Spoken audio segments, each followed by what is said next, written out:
There are fees which you do pay at various stages. Yeah. So you don't think you just wake up and say I want to adopt a kid. First of all, you have to know there is a governing law before you decide to adopt a child.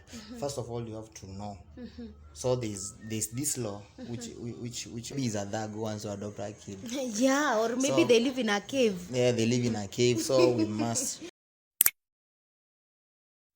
Hello guys, welcome to Doreen Camilla. I'm your girl Doreen, and this is Doreen Camilla, your best online site for the top, hot, mshene, well spiced with drama. I hope my fans mnaendelea poa sana. As you can see, I'm so happy, and in fact I appreciate you so much, my fans, for your support. Thank you for your support na kila kitu, and because of you my fans, niliona wale watu pale kwa comment section, wengine kwa my Instagram DM akiniuliza, Doreen, how can I get to adopt a kid? Doreen, I need a kid, nataka kuadopt, natamani kuadopt. So because of you my fans, because as I always say guys, anything for you. Today I have a visitor on set, najua mnashangaa. Who is this big man on set today? Welcome on set. Thank you, Doreen. So introduce yourself so my fans can know. Basically, I'm Matthew from the Child Adoptive Agency group. Yeah. This is Matthew. We always call him Sir Matthew because, as you can see guys, is as serious as a sir. Yeah. Welcome on set. Whether I'm so privileged to be hosting you today. Thank you. Na nilikuwa nafikiria like, how can I get you? You know you are so busy, Matthew. How about uko una create sometimes kwa watu tunakuona? You see, sometimes these are daily job which I do conduct every day. So you find that finding me sometimes is very, very hard. But today you are very lucky you found me. I'm so lucky by the end. That's why I said I'm privileged to be hosting you leo. Na nafurahia sana. So watu pale nje nimekuja kunotice kwamba people don't know how they can get to adopt a kid. Yes. And thank you so much. In fact guys, let me tell you, Matthew was one of the people mwenye ali talk to me na akani advice, because me I thought adoption was impossible. So I got kuanza the process, nikaanza kila kitu. Though guys, it's a sad moment for me that bado sija get to own these kids legally, but thank you so much Matthew, because at least I got a chance to be with them at home. Yes. And I'm so happy they are adopting to calling me mommy. Okay, and how are they doing? They are doing so well. Yes. In fact, you gave me 1 month and you're coming to check on them. Yeah, I have to visit and to check them. And yes, that's amazing. I know they miss you so much and watataka kukuona. You know, they call him Uncle MJ. Yes. So where did they get that name from? You see, I've been staying with them for a long period of time. That's why they had to call me Uncle MJ. Actually, they named me MJ. Oh. Yeah. Oh, that's amazing. And by the way, I'd like you today uweze kutuelezea about the adoption process. Juu kuna mtu pale nje ana the idea au anaweza kuanza ndio aweze kupata mtoto. So you can tell us, let me ask you this one question. Yenye najua my fan pale anajiuliza, like who is eligible to adopt a kid? Is it anybody ama kuna some guidelines zenye mtu anafaa fuate ndio ukue eligible kupata kuadopt a kid? What factors do you guys consider? First of all, before you come to factors which we do consider while adopting a kid or a child, you have to know these laws which do govern adoption of child in Kenya. So there's that Article 53 of Chapter 2 of our new Constitution, and also Section 4 of Child Act Right, which they have to work hand in hand, because wherever we come into child adoption, child's rights are always made primary. They are the paramount. Yeah. First of all, you have to know there is a governing law. Before you decide to adopt a child, first of all you have to know. So there's this law which governs this. You see, adopting a child is not like buying clothes. Yeah, you know, some people think it's like you just look at a kid and you're like, can you call me mommy? Let's go home. No. It's not that easy. It's not easy. Because we have to consider so many things. Before you are given now the authority or the permission to own a kid, there's a process you'll have to undergo. And then at the end of the day, you own the child. Of which, even if you own the child, it's not yours.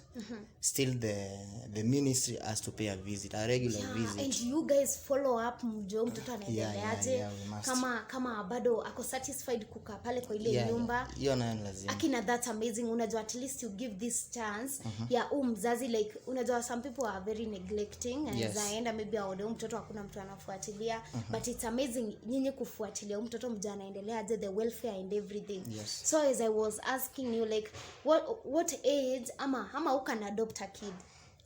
Anyone can adopt a kid. Anyone? Not when I say anyone, there are, as I've said earlier, there are some things we do consider.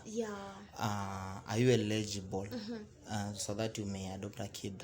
First of all, you must be of 25 to 65 years old. So shosho asiende ku adopt? No. If you are above 65 years, then you are not allowed to adopt a kid in Kenya. And also if you are couples, like a stable marriage. It should be a stable marriage. But then before we get into is eligible, you see, you must know the process which you have to undergo so that you may adopt that kid.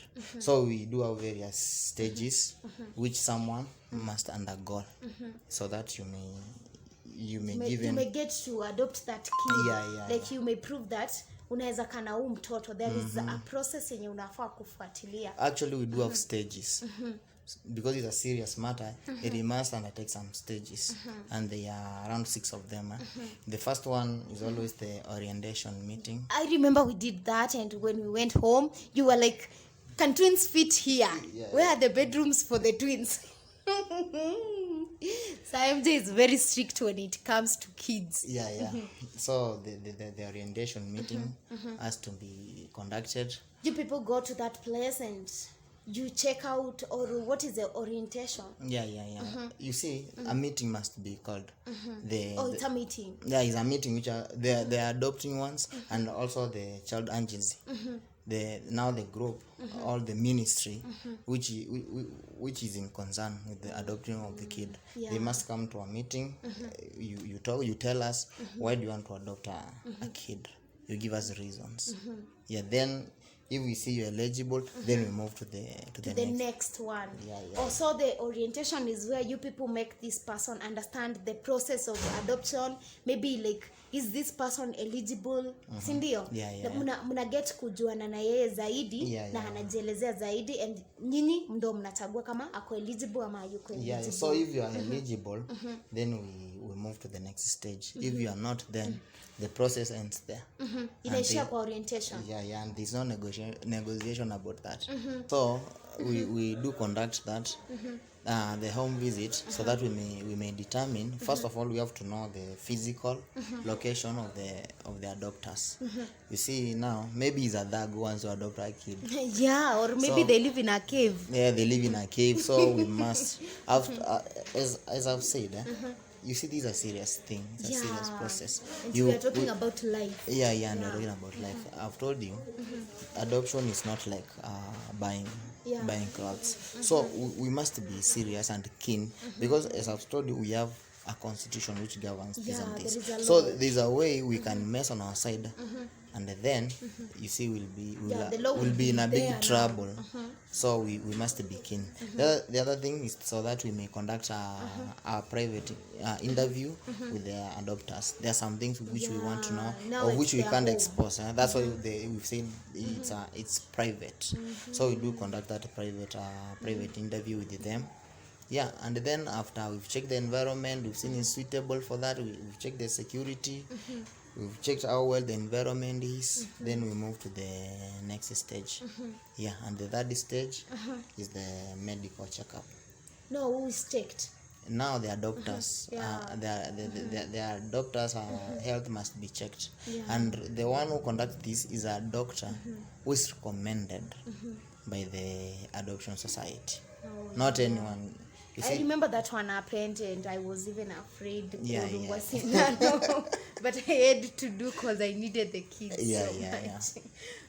So after that, after medical checkup is done and we've gotten the report, we move to the next stage. Now according to the stages, you really have to qualify to go to the next stage. Yeah, it's a must. We because that is per law. I've told you we have a section 4 of the Child Act.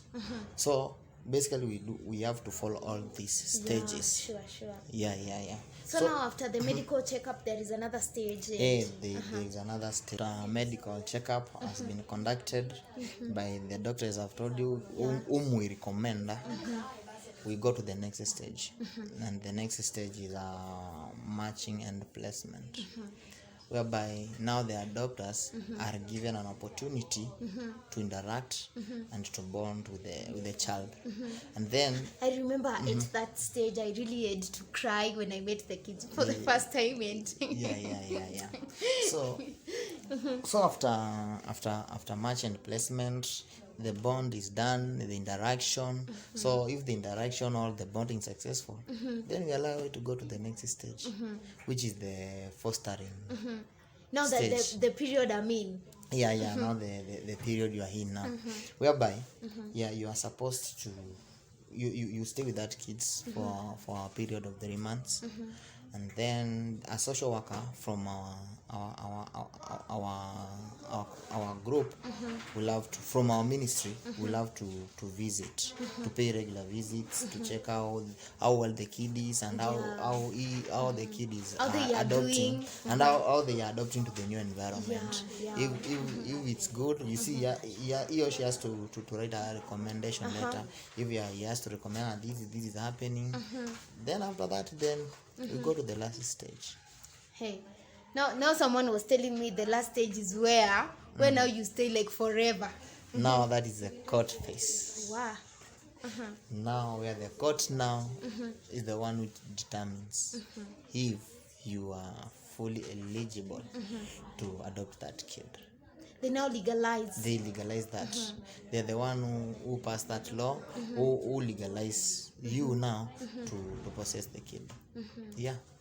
Wow, so adoption is not a joke. It's not a joke. But I know someone out there, you are now at least happy, or you've gotten the information about adoption. Na pia umesikia is I spoke to Mr. Matthew here. Like, he has been in this ministry for a very long time, and I'm so privileged to have a friend like you. And I'm looking forward to you coming over to see my twins. I must. They are really doing fine. Yeah. But they are calling me Doreen. I want them to call me Mommy. It shows that you are well interacting with them. Yeah, and sure. That's good, and that's my happiness. As I said, this is what I wanted. Like, it was the only thing that could make me happy. Yes. After kila kitu yenye nilipitia. So I'm so happy, and I know you are a busy person. Yes. So thank you so much for your time, and thank you so much my fans for watching. Najua mmeweza kupata the knowledge and information about adoption. So if you are out there, you can begin the process. Just make sure uko na kila kitu, make sure you, and by the there is this the preparation psychologically, financially. You must be. You must be prepared. And also something that, as I've said, adoption process is a very long process and a tedious one. Yeah. So basically, even there are fees. Which you do pay at various stages. Yeah. So you don't think you just wake up and say I want to adopt a kid. No. If you decide to do that, which we do recommend, if you feel you have that feeling that you can adopt a kid, you can take care of him or her, then we don't deny that. But basically we have to check. We have to follow what the law calls upon. If the law states that we have to follow a certain process, then there is no way It must be followed. we can't beat a bush about that. Yeah. We cannot negotiate about that. You must follow what the law recommends. And if you are eligible, then you are allowed. You see, even in the Child's Act, right? We have some sections which deny people from adopting a kid. Now you see. And there are various reasons why people may be denied the access to adopt a kid. This is to tell people what there is a process you have to undergo. You have to prepare yourself mentally, psychologically, and financially. You see, adopting a kid, you don't just wake up and say, let me go to a certain children's home or to a certain place and or to hospital and then I'm given a kid. We don't allow that. Child's rights, they are always paramount. Yani zimepewa kipaumbele, ziko mstari wa kwanza. Wow, thank you so much. I think we have a lot of information we need to understand about adoption. And I really want my fans to get to know the basics and everything about adoption. So I'm going to take out my time, my schedule, and you schedule your time, and we can meet again and you can get to explain to us more and more. We really need to get the knowledge because you know someone might be struggling out there na akona a way yenye anaweza pata mtoto. You know, sometimes it's medical, maybe ana mtoto, and you need a kid. So we are looking forward to hosting you here again. And nimefurahia sana kukuwa na wewe. Thank you so much my fans. Thank you for watching. See you guys in my next video. Bye.